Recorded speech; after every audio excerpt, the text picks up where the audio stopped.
الحمد لله القائل ومن أحسن قولا ممن دعا إلى الله وعمل صالحا وقال إنني من المسلمين أشهد أن لا إله إلا الله وحده لا شريك له وأشهد أن محمدا عبده ورسوله لا نبي بعده اللهم صل وسلم وبارك وزد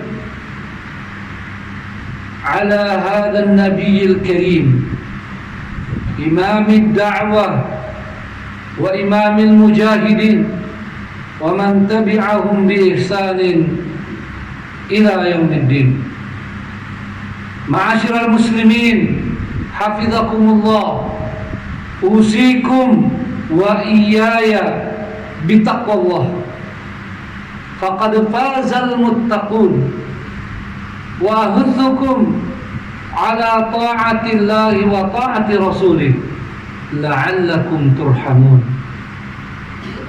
Sidang jamaah Jumat yang dimuliakan Allah SWT, mari terus kita tingkatkan ketakwaan kepada Allah Subhanahu wa Ta'ala.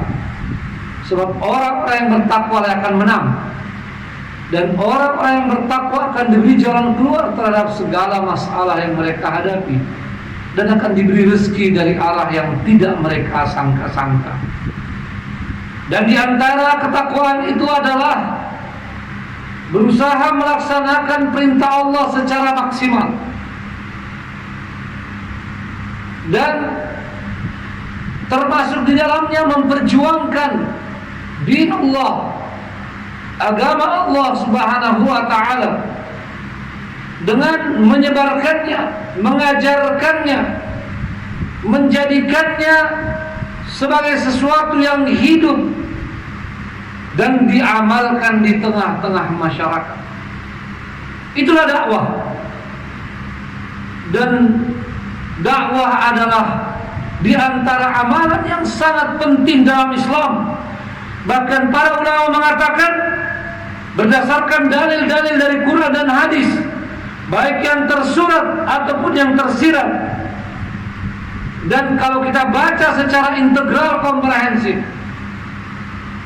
maka kita akan temukan memang bahwa dakwah adalah tulang punggung Islam.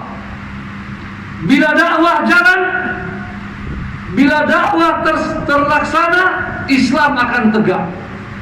Tapi sebaliknya, kalau dakwah mandek, dakwah terhenti, dakwah lesu, dakwah diabaikan, maka itulah sebab jatuhnya, mundurnya, dan bisa hancurnya kaum muslimin. Karena itu Imam Syafi'i rahimahullah dengan tegas menyampaikan bahwa surah Al-Asr itu adalah surah yang sangat luar biasa, yang andaikan tidak ada ayat lain sudah cukup surah Al-Asr itu, tentang iman, amal saleh, dan dakwah.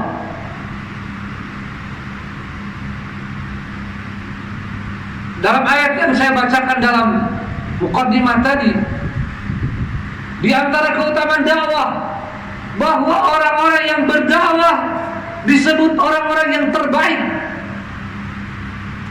Dan wajar, sebab mereka adalah pewaris-pewaris para nabi, dan secara khusus pewaris Rasulullah SAW yang merupakan manusia terbaik. Tugas beliau adalah dakwah, dan pengikut setia Nabi Muhammad SAW adalah mereka yang mengambil tugas dakwah ini. Makanya dalam Al-Quran di surah Yusuf begitu tegas, Nabi SAW diperintahkan untuk menyampaikan kepada umatnya, Qul hadihi sabili, katakan wahai Muhammad kepada seluruh umatmu, seluruh yang mencintaimu, seluruh yang mengatakan bahwa mereka pengikut setiamu, hadihi sabili, ini adalah jalanku, inilah adalah jalanku. Apa itu? Dakwah. Bahkan dengan kata dakwah sendiri yang digunakan, ad'u ilallah, ala basiratin ana wa man ittaba'ani. Aku mengajak di jalan Allah atau ke jalan Allah SWT dengan ilmu, aku dan orang-orang yang mengikuti. Poin ini penting untuk digarisbawahi. Bila kita sungguh-sungguh ingin menjadi pengikut Rasulullah SAW yang setia, yang sejati, maka kita harus mempunyai peran, mempunyai bagian dalam dakwah. Dan keutamaan dakwah sangat luar biasa pula disebut dalam hadis-hadis Nabi SAW. Di antaranya bila ada seorang mendapatkan petunjuk karena kita, karena dakwah kita, karena usaha kita, maka kita akan memperoleh harta yang tidak terhingga nilainya, yakni ridha Allah SWT dan pahala yang sangat besar, lebih baik daripada harta benda apapun di dunia ini. Belum lagi tentang pahala yang terus mengalir pada kita dari orang-orang yang melaksanakan ajakan kita tanpa mengurangi pahala mereka. Maka sudah cukuplah dalil-dalil tersebut dan arahan-arahan para ulama kita menjadi motivasi, menjadi landasan untuk kita berperan di dalam dakwah. Dan agar lebih mudah bagaimana kita berperan dalam dakwah, mari kita pahami makna dakwah itu. Dakwah adalah ajakan kepada kebaikan, ajakan kepada Allah Subhanahu wa ta'ala, baik dengan perkataan ataupun dengan perbuatan, sendiri-sendiri atau bersama-sama. Dan kata dakwah mempunyai beberapa sinonim yang perlu kita ketahui agar kita melihat bahwa sebetulnya begitu luas medan dakwah itu. Satu di antara sinonim atau kata padanan dakwah adalah tarbiyah, pembinaan, atau ta'lim, pengajaran, amar ma'ruf, menyuruh kepada kebaikan, nahi mungkar, mencegah dari yang mungkar. Dan ada satu kata yang lebih umum lagi, al-islah, memperbaiki atau membangun umat, islahul ummah. Dan inilah yang dijadikan predikat bagi setiap rasul. In uridu illal islah mastata'tu. Tidak ada yang kami inginkan, kata para rasul itu, kecuali melakukan islah, melakukan perbaikan, pembangunan pada umat semaksimal kemampuan kami. Maka segala upaya yang kita lakukan atau kita berikan, kita sumbangkan dalam pelaksanaan ajakan, pengkondisian atau perbaikan atau pengajaran kebenaran dari Allah Subhanahu wa ta'ala, dari sunnah Nabi SAW, atau segala kebaikan yang sejalan dengan syariat Islam, maka itu adalah dakwah. Maka mari menjadi perhatian kita semua. Dan karena khutbah Jumat tidak boleh panjang, saya ingin menyampaikan bahwa yang pertama, tugas dakwah adalah setiap orang harus mengambil bagian secara langsung. Ini yang pertama. Sesungguhnya di pundak kita ini ada kewajiban dan ada kesempatan meraih kemuliaan mengikuti Nabi SAW, yakni langsung berdakwah. Banyak yang bilang saya tidak mampu. Mengapa tidak mampu? Dakwah ini bukan pekerjaan yang berat dalam makna bahwa seseorang harus menjadi ulama, menjadi ustadz baru berdakwah. Tidak. Mengetahui suatu masalah saja dalam Islam sudah bisa jadi dai. Sebab Nabi SAW telah menyederhanakan, memudahkan urusan ini. Balighu anni walau ayat. Sampaikan dariku walaupun satu ayat. Saya sengaja menyampaikan ini dengan tegas, sebab banyak di antara kaum muslimin sampai hari ini menyangka tugas dakwah langsung dia tidak bisa, bukan bidangnya. Biarkan orang lain dan dia cukup mendukung dengan hal-hal lain atau dengan doanya. Itu keliru. Pada prinsipnya setiap muslim harus berusaha mengambil bagian dalam dakwah. Dimulai dari yang dekat-dekat, sebab begitu juga Al-Quran mengajarkan wa anzir ashiratakal aqrabin, dari dalam rumah. Suami ke istri, istri ke suami, ke anak-anak, lalu ke keluarga, tetangga. Dengan berbagai langkah-langkah yang kita bisa pelajari, yang tidak cukup waktunya untuk disampaikan di sini. Tapi mari pastikan bahwa kita berusaha untuk mengambil bagian dalam dakwah secara langsung. Pastikan. Kalau tidak hari ini, besok. Kalau bukan besok, hari berikutnya. Bertekadlah secepat-cepatnya agar Islam ini kembali maju, kembali berkembang dan kuat serta tegak. Mari kita peduli tentang itu. Apalagi kalau sudah pada yang kedua.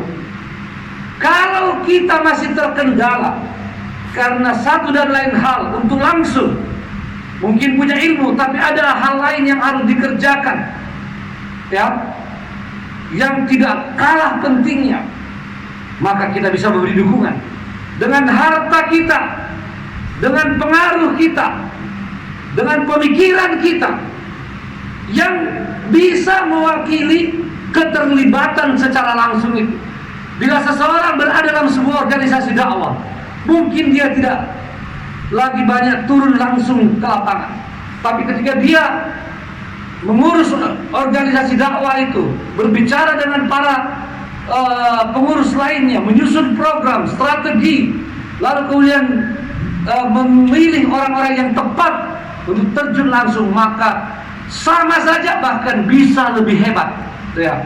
Karena ketika dia turun sendiri, manfaatnya terbatas. Tapi ketika dia bisa mengorganisir, maka dia bisa lebih banyak. Yang ketiga adalah, kalau tidak bisa seperti itu, maka minimal dengan harta kita secara rutin. Bukan yang kita keluarkan berupa zakat. Zakat itu wajib. Mau berdakwah tidak berdakwah tetap harus zakat. Begitu juga kalau ada sumbangan-sumbangan lain berupa buka puasa, itu sudah merupakan bidang tersendiri. Tapi mari khususkan dari harta kita. Datanglah ke lembaga dakwah, datanglah ke masjid yang memang peduli pada dakwah, bukan sekadar peduli pada pembangunan fisik masjid. Datang kepada pengurus masjid, ke lembaga dakwah, nih harta saya, ya, dari sekian pendapatan saya, sekian persen untuk dakwah. Ingat, ini untuk dakwah, jangan untuk yang lain. Bila itu kita lakukan, maka kita akan melihat bagaimana dakwah ini bisa berkembang. Ini hal yang penting. Dan tentu masih banyak lagi, namun contoh-contoh ini mudah-mudahan dapat memberi kepada kita peringatan, nasihat untuk kesekian kalinya, agar kita benar-benar bisa kembali ke jalan dakwah, ke jalan Allah SWT. Materi ini saya yakin sudah sering kita dengarkan, dan mari kita muhasabah, mengapa sampai hari ini belum cukup memotivasi kita untuk punya peran khusus, peran nyata dalam dakwah. Kalau ditanya, kita mungkin akan malu menjawab. Kita tidak langsung, tidak pula terikut dalam bagaimana membicarakan atau membantu kegiatan dakwah, dan tidak ada harta yang kita sumbangkan untuk dakwah secara khusus. Padahal Allah SWT berikan kepada kita karunia. Na'udzubillah min dzalik. Semoga Allah SWT selamatkan kita dari hal tersebut. Barakallahu li wa lakum fil Qur'anil azim. wa nafa'ani wa iyyakum bima fihi minal ayati wa dzikril hakim. Aqulu qouli hadza wa astaghfirullah li wa lakum wa lisairil muslimina min kulli dhanb fastaghfiruh innahu huwal ghafurur rahim.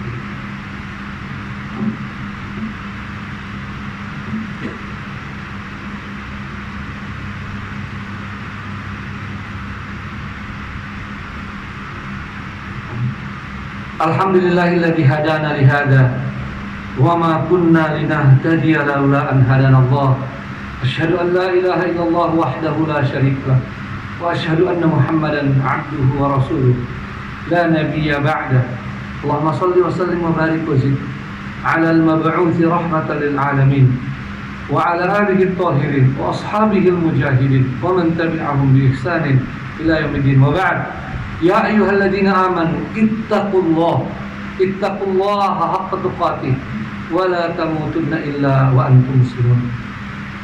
Para jamaah yang dimuliakan Allah SWT, ketika kaum muslimin di Palestina kembali peduli dengan dakwah, kembali mereka melakukan tarbiyah, menggembleng anak-anak mereka, dan mereka yang punya membantu agar dakwah bisa hidup, maka mulailah mereka meraih izzahnya, mulailah kembali kemuliaan itu, dan kemenangan-kemenangan awal dapat mereka raih. Begitulah sejarah telah mencatat. Salahuddin Al-Ayyubi kurang lebih 1000 tahun yang lalu juga membebaskan Al-Aqsa dimulai dari dakwah. Jadi semuanya dari dakwah.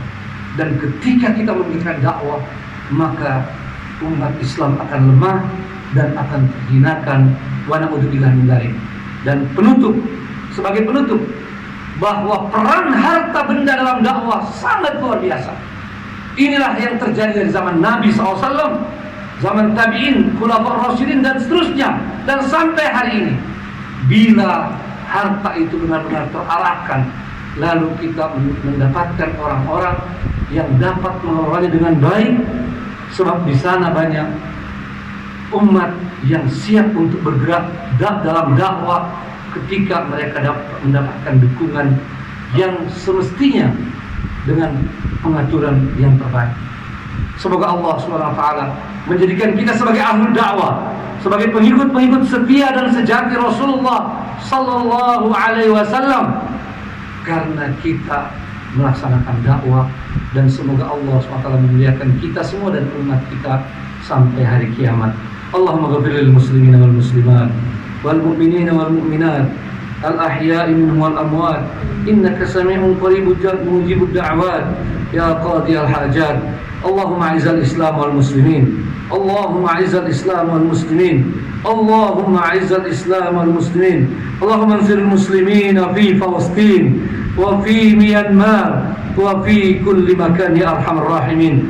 Allahumma 'alaika bil yahudil ghasibin al haqidin ومن عاونهم من الكفار والمشركين والمنافقين يا قوي يا متين. اللهم شتت شملهم وفرق جمعهم واجعل تدبيرهم في تدبيرهم يا قوي يا عزيز. اللهم اجعلنا من الهداة المهتدين، اللهم اجعلنا من الدعاة في سبيلك يا أرحم الراحمين. ربنا آتنا في الدنيا حسنة وفي الآخرة حسنة وقنا عذاب النار. عباد الله، إن الله يأمر بالعدل والإحسان وإيتاء ذي القربى وينهى عن الفحشاء والمنكر والبغي يعظكم لعلكم تذكرون. فاذكروا الله العلي الجليل يذكركم واشكروه على نعمه يزدكم ولذكر الله أكبر والله يعلم ما تصنعون.